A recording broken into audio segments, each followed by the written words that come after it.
Hello, today I'm going to review the Star Wars The Black Series Wrecker figure from the Bad Batch.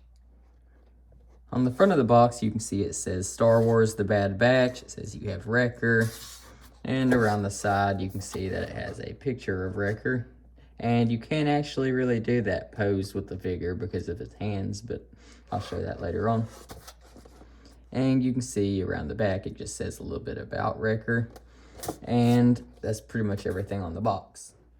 Now, in terms of the detail on this figure, this one is very cool, but I think my favorite thing about him is just how smooth his joints are. Like, this has the best articulation in terms of just the right stiffness on the joints and everything of any figure that I've opened so far. This feels like what I kind of just wanted every figure to feel like when you move the joints around, because once you put him into a pose, he stays in that pose, and the joints don't feel loose, they don't feel too tight, they just feel like that perfect spot in between. In terms of detail, you can see they have his helmet on here. It looks very hand painted. I think it's supposed to look like that because that's kind of how it is in the show, but you can actually take his helmet off. I haven't done this yet, I've just put it on.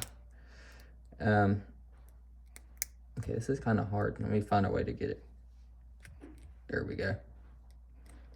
This is the big face reveal. Yeah, you can see they detailed Wrecker's face underneath here. He has his one white eye that he has in the show. And you can see they even got all his little fangs up here in his head that he shows in the show. And you can see around him, he's very detailed around the head. Looks very cool. And you can see they even have, he looks very real. It's almost creepy how real he looks. And you can see around his neck, they detailed that too. But for the sake of the video, I think I'm going to, well, I might leave his helmet off for it. That way I can bend him around a little bit better. But you can see that he's very detailed. Around his waist, you can see he has a lot of little details here. Little scratches and dents and things like that. Around his legs, you can see that he has his knee pads. And let me bend one real quick just to show something. It's actually on this joint up here instead of this one, which it doesn't bother me too bad, but it looks kind of weird once you have him bent all the way out, when this should kind of be right here, but it's not really anything too bad. And as I said, his joints feel really good when you move them. I don't know if it's just mine, maybe I just got lucky with this figure, but the joints on this one feel the best of any of them. And you can see around his shoes, they have details there, treads, things like that. He has two little pegs where you can stand him maybe. I don't really know. I didn't even know they make stands for these though, if they even do. And you can see he has a place for his knife, which you can actually pull out and store it there. I do like that you can do that. This is his knife. It's just kind of that piece, and then this piece painted a metallic color. I'm just gonna put it back in there. This is very satisfying to do. And around his back, you can see they have details here too. And he's overall a very detailed figure. And I should probably say one more thing, because these are actually a rubbery type piece, and same thing goes for this. I'd just be careful with these. I don't know, maybe it's just me, but it feels like if I bent these up all the way with his arms, that they might would break or get worn out or something. So I try to avoid stressing those. In terms of articulation, you can see he has joints in his elbows, he has joints in his hands, joints in his shoulders. He has, oh yeah, he also has joints that kind of swerve side to side just a little bit. But you can also see that he has joints in his legs.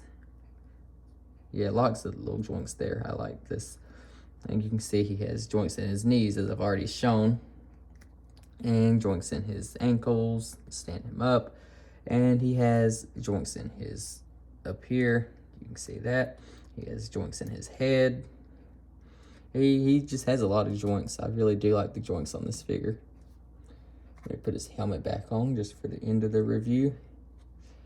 Yeah, one way I put it on is I kind of just press the front of it a little bit. Gives a little bit more room to get over the ears. I think that's kind of what makes this hard to put on, is his ears. And hang on, I'm going to put that back on again. Here, I'm going to do it off camera. overall, I give this figure a 10 out of 10. And I know I say that about pretty much every figure, but I've had some that have given less than that, though, I think. I just haven't really found any that I don't really like. Might be because I don't buy the ones that I don't really like. But my only problem with this one is really just his price, which I think it has gone down more now, since they do charge for him being a deluxe figure, when the only real thing that I think would make him be deluxe is maybe they uses more material. I don't know, though. He's not too much bigger than the other ones. But other than that, this is a really good figure. And as I said, the joints on this one feel so much smoother than every other figure I have opened. So thank you for watching, and goodbye.